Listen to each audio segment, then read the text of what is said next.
હાર્દિક સ્વાગત છે। આજે હું ભીમેશ્વર જ્યોતિર્લિંગની ઉત્પત્તિ અને કથા અને મહાત્મ્ય કહું છું। તો મારો આ મહાત્મ્ય અને કથા તમને બધાને ગમે તો શેર કરજો, કોમેન્ટ કરજો અને સબસ્ક્રાઈબ પણ કરજો।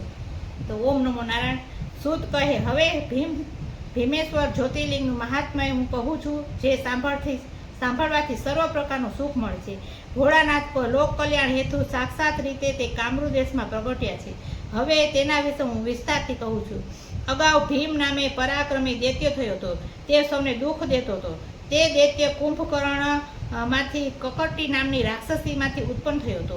લોકોને ત્રાસ આપનાર કુંભકર્ણને પ્રભુ શ્રી રામચંદ્રએ માર્યો, ત્યારે તે રાક્ષસી પુત્ર સહિત સહ્યાદ્રી પર્વતે જઈને વસી હતી।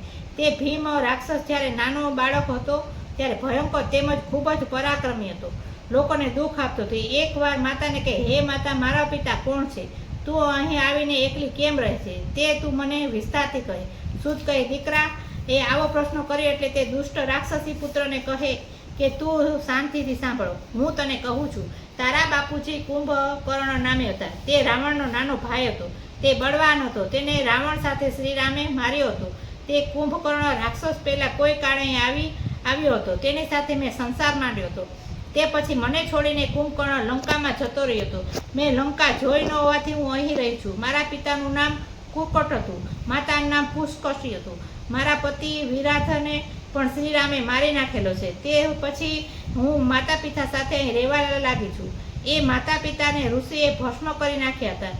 તેઓ સુતીક્ષણ નામના ઋષિને ખાઈ જવા ગયા હતા, ત્યારે અગસ્ત્યના શિષ્ય એ મહાન મહાત્માએ ક્રોધાયમાન થઈ ને ઉત્તમ તપ દ્વારા તેઓ બંનેને ભસ્મ કરી નાખ્યા હતા। તે પછી તે હું પર્વત પર એકલી જ રહું છું। હું એકલી પડી છું। તે વખતે જ કુંભકર્ણ આવેલો અને તેની સાથે મારો પરિચય થયો હતો। તારા આધારે હું અહીં સમય વિતાવું છું। સુત કહે, તેનું આ મુજબનું વચન સાંભળી અને ભયંકર પરાક્રમી ભીમ રાક્ષસ ક્રોધાયમાન થઈ અને વિચારમાં ગરકાવ બની ગયો હતો। એ વિષ્ણુ એટલે રામનું મારે શું કરવું? એણે મારા પિતા સુતીક્ષણના અને નાના નાની તથા વિરાધને પણ મારી નાખ્યા છે। એણે એમને ઘણું દુઃખ પહોંચાડ્યું। માટે જો મારા પિતા કુંભકર્ણનો દીકરો હોવ તો એ રામ વિષ્ણુને હું પીડા કરું, એવા મનથી નિર્ધાર અને સંકલ્પ કરીને તપ કરવા રવાના થઈ। તેણે 1000 વર્ષ સુધી તપ કર્યું। તે બ્રાહ્મણોને ઉદ્દેશીને તપ કરતો રહ્યો। તેણે ઊંચા હાથ રાખી સૂર્ય સામે જોયા કર્યું, પછી એક પગે ઊભો રહ્યો અને તપ આરંભ્યું। તેના માથામાંથી ઝળહળતું તેજ પ્રગટ્યું।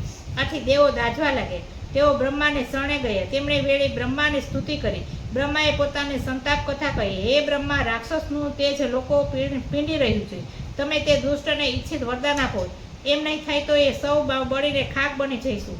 સુત કહે, તેમનું વચન સાંભળી પિતામાએ બ્રહ્માએ રાક્ષસને વરદાન આપવા સન્મુખ આવ્યા। બ્રહ્મા કહે, હું તારા ઉપર પ્રસન્ન થયો છું। વરદાનમાં ભીમ રાક્ષસ કહે, હે વંદનીય બ્રહ્મા, આપ મને અતુલ્ય બળ આપો।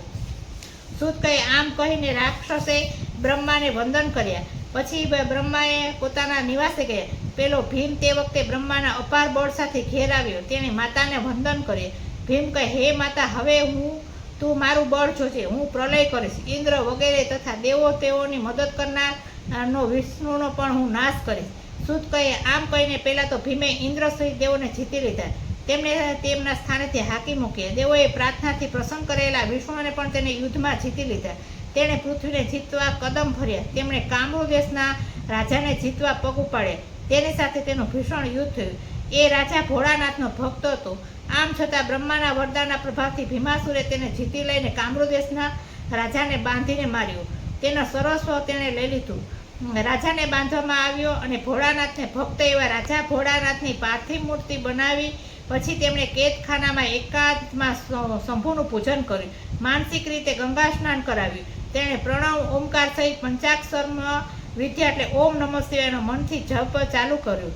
એ રાજાની પત્ની રાજરાણી દક્ષિણા નામે પ્રખ્યાત હતી। તે સાધ્વી અને પતિવ્રતા હતા। તેણે પણ પાર્થિવ શિવ પૂજા કરતી હતી। બંને શંભુની પૂજા કરવામાં ઓતપ્રોત બની ગયા હતા। રાક્ષસ ભીમ મોહમાં પડ્યો। તેણે યજ્ઞ કર્માથી સર્વનો નાશ કર્યો। મને જે બધું આપો એમ ગર્વથી કહીને પૃથ્વીને ધમધમાવા માંડ્યો। તેણે પૃથ્વીને વશમાં કરી તેણે વેદ ધર્મ, શાસ્ત્ર ધર્મ, સમૃદ્ધિ ધર્મ તથા પુરાણ ધર્મનો નાશ કરાવી એ બધું ભોગવવા માંડ્યું। તે રાક્ષસે બ્રાહ્મણને ભગાડી મૂક્યો અને ઇન્દ્ર સહિત બધા દેવો, ઋષિઓ તથા બ્રાહ્મણો વ્યાકુળ બની ગયા। લોકોએ મહાકોશી સરિતાના તટે ભોળાનાથને સ્તુતિ કરી. બ્રાહ્મણોએ ભયભીત બન્યા. ઋષિઓ દેવોએ સૌ મળીને બ્રહ્મા વિષ્ણુને લઈ અને ભોળાનાથને નિવાસે ગયા. એ પહેલા દેવોએ તેમને સરિતા તટે શંભુના પાર્થિવ મૂર્તિને સ્થાપી તેમને પૂજન પણ કર્યું. તે વખતે ભોળાનાથ પ્રસન્ન થઈ દેવોને કહે, હે વિષ્ણુ, હે બ્રહ્મા, હે દેવો અને ઋષિઓ, હું પ્રસન્ન થયું છું. બોલો, તમારું કયું કામ કરવાનું છે? સૂત કહે, બ્રાહ્મણો તથા દેવોનું વંદન કરીને કહે, હે પ્રભુ, અમારી ઉપર કૃપા કરીને આપ કુંભકર્ણથી કર્કટી રાક્ષસીમાં ઉત્પન્ન થયેલા રાક્ષસ પુત્રના બ્રહ્માના વરદાનથી છકી જઈને દુઃખ આપી રહ્યો છે. તેઓ દેવોને પીંડે છે, તેવો આપ નાશ કરેનો. સૂત કહે, હે ભોળાનાથે તરત જ હું એનો નાશ કરીશ. એમ કહીને ફરીથી દેવોને કહે, હે દેવો, કામરૂ દેશના રાજાનો મારો ભક્ત છે, તેને આ બાબત જણાવશો, જેથી તમારું કાર્ય ઝડપથી થશે. એ રાજાને મારું વચન કહ્યું કે મારો ભક્ત હોય અને આનંદથી મારું ભજન કર્યા કર. ભીમ તારો તિરસ્કાર કર્યો છે, પણ તેનો અવશ્ય નાશ કરે. સૂત કહે, તે બધા દેવો ત્યાંથી પેલા રાજા પાસે ગયા અને ભોળાનાથનું કંથન અને કથા સંભળાવ્યું. તેને એ મુજબ જણાવી દેવાયું કે તેઓ તથા સર્વ ઋષિઓ આનંદ પામ્યા અને ત્યાર પછી તેઓ સઘળા પોતપોતાના સ્થાને ગયા. સૂત કહે, હે શંભુ, ગણો પણ લોકના કલ્યાણ ઈચ્છાથી ગણોની સાથે પોતાના ભક્તો અને રાજા પાસે ગયા, તેમજ ગુપ્ત રીતે તેની રક્ષા કરવા આદરથી તેની પાસે જ રહ્યા. એ સમય દરમિયાન કામરૂ દેશના રાજાએ તે પાર્થિવ શિવલિંગની સામે તે વેળા ધ્યાન ધર્યું હતું. ત્યારે જે કોઈ ભીમ દૈત્ય પાસે જઈને કહે, રાજા સુદર્શના તમારા માટે અભિચારિક એટલે મરણ પ્રયોગનો મગ્ન છે. સૂત કહે કે તે સાંભળીને રાક્ષસ ક્રોધમાં આવી ગયો. તેને હાથમાં તલવાર લઈ અને રાજાને મારી નાખવાની ઈચ્છાથી તેની સામે ધસી ગયો. પાર્થિવ શિવલિંગ સ્થાપેલું હતું. તેણે વિચાર્યું કે આ રાજા કંઈ કરે છે ખરું. આ જે તો સામગ્રી સહિત તેનો નાશ કરીને હું જંપીશ. રાક્ષસ તે વખતે કહી, દુષ્ટ રાજા, તું આ શું કરે છો? સાચું કહે, નહીંતર હું તને મારી નાખીશ. સૂત કહે, કામરૂ દેશના રાજા તત્કાળ વિચારમગ્ન બન્યા. તેમને ભોળાનાથ ઉપર અપાર વિશ્વાસ હતો. તેમને થયું કે જે બનવાનું હોય છે તે જ બનીને જ રહે છે.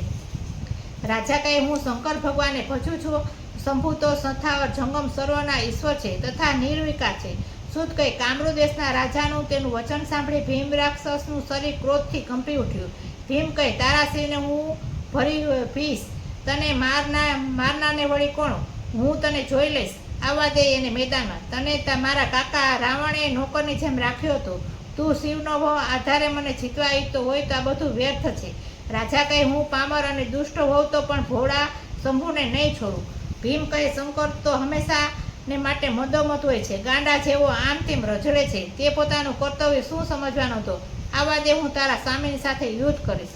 સૂત કહે, તેણે એમ કહ્યું એટલે રાજાએ ભીમને કહ્યું, હે નરાધમ દુષ્ટ રાક્ષસ, ખોટું અભિમાન ને દંભ અને નખરા છોડી દે. તું શક્તિમાન નથી જ. અને સૂત કહે, રાજાએ આમ કહ્યું તેથી પેલો રાક્ષસ પોતાના સૈન્ય સાથે રાજાને ભયંકર તિરસ્કાર કર્યો.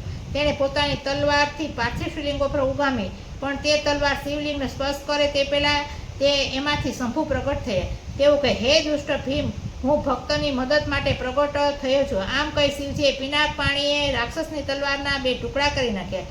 તે પછી શિવગણો તથા રાક્ષસના સૈન્ય સાથે ભીષણ યુદ્ધ થયું. ચારે તરફ ખળભળાટ મચી ગયો.